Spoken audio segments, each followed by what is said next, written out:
ये 2027 वालों welcome back. अब इस वीडियो में मैं 3 बहुत ही इम्पॉर्टेंट मुद्दे की बातों पर ध्यान दिलाना चाहता हूँ आपका। ये वो बातें हैं जो उन बच्चों को जो सिंसियर हैं और जो अपने रैंक को लेकर के कोई भी समझौता नहीं चाहते हैं। 2027 में टॉप रैंक को लेकर के कोई समझौता नहीं चाहते हैं। वो बस ये चाहते हैं कि हमें बताओ क्या क्या करना है और हम बस करते जाएंगे। आप बस हमें गाइड करो, हम रैंक बना करके रहेंगे। ये विचारधारा, ये सोच जिनकी है, ये थॉट जिनके अंदर है, ये जो लोग चाहते हैं कि बस सर बताओ क्या करना है, हमें तो टॉप रैंक चाहिए ही चाहिए, उन लोगों के लिए वीडियो है। और उन्हीं लोगों के लिए ये तीनों बातें इंपॉर्टेंट है, तो it's not for non sincere students. सबसे पहली बात जो मैं आपको यहाँ पर समझाना चाहता हूँ ये कि जेई 2026 का जो आपने हाहाकार सुना हुआ है कि कैसे जेई 2026 में यार पेपर लेंदी रहा, पेपर डिफ़िकल्ट रहा, आपको बता दूँ इट वॉज नॉट सडन। आप अगर जेई नेक्सस के सेशंस को देखेंगे 2025 से, तो हम 2025 से ही तैयारी करवा रहे हैं। और 2026 के जेई मेन के पहले के भी सेशन देखें, थंबनेल पर हमने बार बार लिखवाया कि देखिए 2025 के चेंज पैटर्न के हिसाब से बातें कीजिए, उसके हिसाब से प्रैक्टिस कीजिए। हमने 250 क्वेश्चंस के सीरीज कराए, 250 questions organic, inorganic, and then आप अगर बात करेंगे statement based most repeated questions की बातें करें, मोस्ट रिपीटेड सेट की बातें करें, हर जगह हमने 2025 पैटर्न में जो चेंजेस हुए उसकी तरफ ध्यान दिलाया। 100 लोग अगर चैनल पर बता रहे थे, यूट्यूब पर बता रहे थे कि ऐसे पढ़ो, तो उसमें से एक हम थे। अकेले एक बोलूँगा, एक का मतलब ये नहीं कि 100 में से एक, अकेले हम थे। JEE Nexus was the only one, proudly कह रहे हैं, JEE Nexus was the only one जहाँ पर कि हम बार लिख रहे थे 2025 पैटर्न के हिसाब से काम करो। बट नहीं तो नहीं ध्यान दिया। रिजल्ट ये हुआ कि शॉक सा लगा। सभी लोग पी वाई क्यू कर रहे थे, बट क्या आपको लगता है कि एनटी को नहीं पता है? सो दैट इज़ वाई कि वो इतने वेरिएबल्स रख रहे हैं, इतना चेंजेस कर रहे हैं, इतना पेपर में वो शॉक देने की कोशिश कर रहे हैं, इतनी कॉग्निटिव स्किल्स पर काम कर रहे हैं, इतना ज़्यादा एनालिटिकल स्किल्स पर आपसे काम करवा रहे हैं, इतना ज़्यादा लेंदी कर रहे हैं पेपर को। कॉन्सेप्ट वही हैं, सेम कॉन्सेप्ट का फिर से रिपीटेशन है, बट वो डेफिनेटली उन्होंने स्टेटमेंट्स भर दिए हैं सो दैट कि आप पढ़िए, पढ़ने में बैंड बच जाए। आपकी आदत नहीं है वैसे क्वेश्चन करने की, तो आप गए काम से।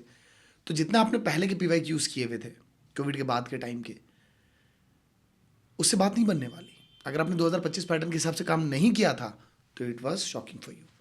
मैसेज ये निकल करके आया कि अपने आप को अडेप्टेबल बनाइए।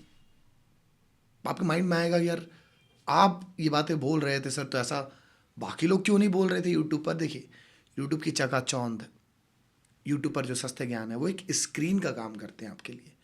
जैसे हम पीरियोडिक टेबल में पढ़ते हैं ना, स्क्रीनिंग इफेक्ट, शील्डिंग इफेक्ट, तो वो जो स्क्रीनिंग इफेक्ट और शील्डिंग इफेक्ट है उसने हमारी सही गाइडेंस को आप तक पहुंचने नहीं दिया। तो दोस्त नुकसान तो होगा ही। अब वो टाइम है, अब जेई मेन, जेई एडवांस्ड ऐसे हैं जो इसी तरह के स्टूडेंट्स को रिवार्ड देंगे जो अडाप्ट कर सकते हैं चेंजिंग पैटर्न को।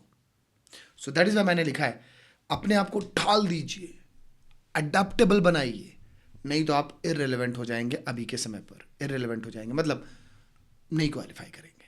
बहुत ही हार्ड शब्द लगेंगे आपको, बट दैट्स द ट्रुथ कि आपने अपने आप को अडेप्टेबल नहीं बनाया, चेंजिंग पैटर्न के हिसाब से नहीं ढाला।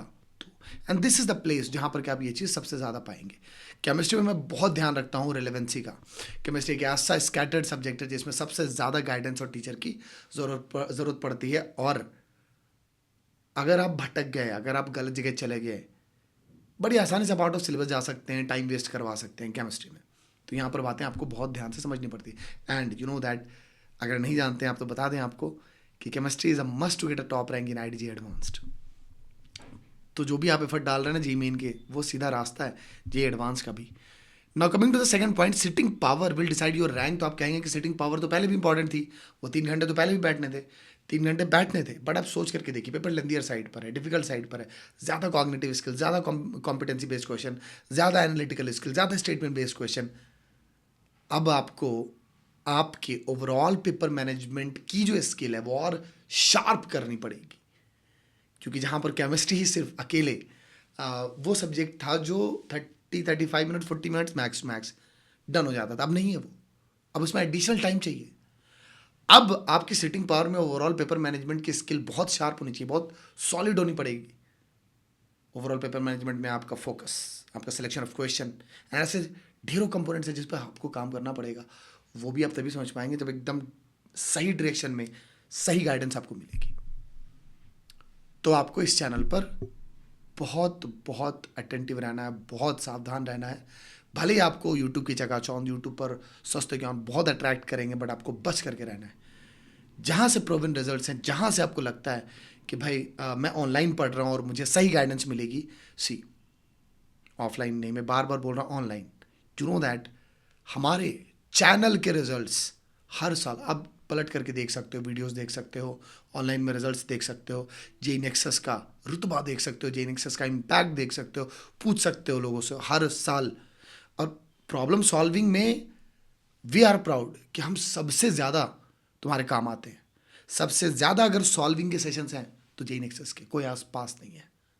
भीड़ कहीं भी दिख सकती है, जहाँ पर भी तुम्हें लगता है कि भीड़ जा रही है, might be it's a delusion कि वो ज़्यादा अच्छी जगह है, बट ज़रा सोच करके देखो। मैंने एक बात सिर्फ बोली है, प्रॉब्लम सॉल्विंग में, सॉल्विंग के सेशंस देखो, तुम्हें जितने जेई नेक्सस के मिलेंगे ना अकेले, वो शायद सारे जगह के मिला करके भी ना मिले। और ये बहुत प्राउडली कह रहा हूँ मैं। देखो, इसमें कुछ भी वाह वाह या तारीफ नहीं है जो मैं अपनी कर रहा हूँ।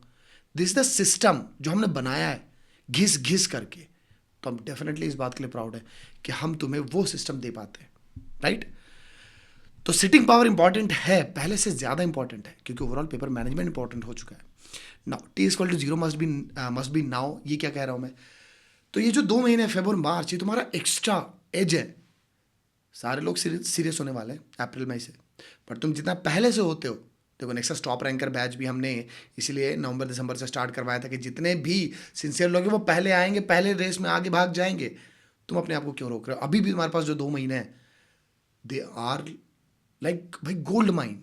तुम अगर इनको यूज़ करते हो, तुम यूट्यूब पर पढ़ते हो या बैच में पढ़ते हो, बैच में पढ़ने से तुम डिस्ट्रैक्शन फ्री रहते हो, यूट्यूब पर ज़्यादा डिस्ट्रैक्शन होते हैं। नाउ अगर तुम यूट्यूब पर ही पढ़ते हो या बैच में पढ़ते हो, बट अगर तुम अभी से शुरू कर देते हो, तो पता है पहले दोनों पॉइंट अगर तुम फॉलो कर रहे हो, अडेप्टेबिलिटी अगर ला रहे हो खुद के अंदर, चेंजिंग पैटर्न के हिसाब से खुद को ढाल रहे हो, खुद के माइंडसेट को ढाल रहे हो, सिटिंग पावर पे, ओवरऑल पेपर मैनेजमेंट पे काम कर रहे हो, तो तुम ऑलरेडी टॉप 10% में हो। लेकिन अगर तुमने ये थर्ड वाला पॉइंट कर दिया कि अब भी सेट कर दिया ना, सारी चीज़ें अब भी से करने लगे, तो तुम टॉप 1% में हो। क्योंकि दोस्त एक एक वीक, एक एक दिन, मंथ तो छोड़ दो, एक एक वीक, एक एक दिन जो तुम रिलैक्सेशन में बिता रहे हो, वो बाद में रिग्रेट है। अभी का रिलैक्सेशन बाद का रिग्रेट है, अभी का रिलैक्सेशन बाद का प्रेशर है। ये बातें तुम मुझसे बोलनी थी। अच्छा, तुम में से जितने भी लोग हैं जो यूट्यूब से पढ़ने वाले हैं, बता दूं, यूट्यूब पर मैं इंपॉर्टेंट टॉपिक्स का रिवीजन, क्लास 11th रिवीजन लाऊंगा। अब आप लोगों का काम है कि कमेंट्स में मुझे बताएंगे कि क्या मैं एक्सपेक्ट करूं 100% अटेंडेंस आपका। होपफुली आप जेई नेक्सस की जनता हैं, सीरियस से पढ़ाई करने वाले हैं, hopefully answer is yes, right.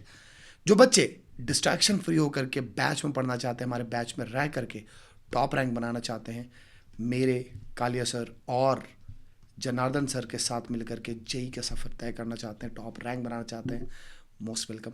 पागलों जैसा पढ़ना शुरू कर दीजिए हमारे साथ, राइट। जल्दी हम बैच का अनाउंसमेंट करेंगे, रेडी हो जाइए। All the best, love you so much, take care.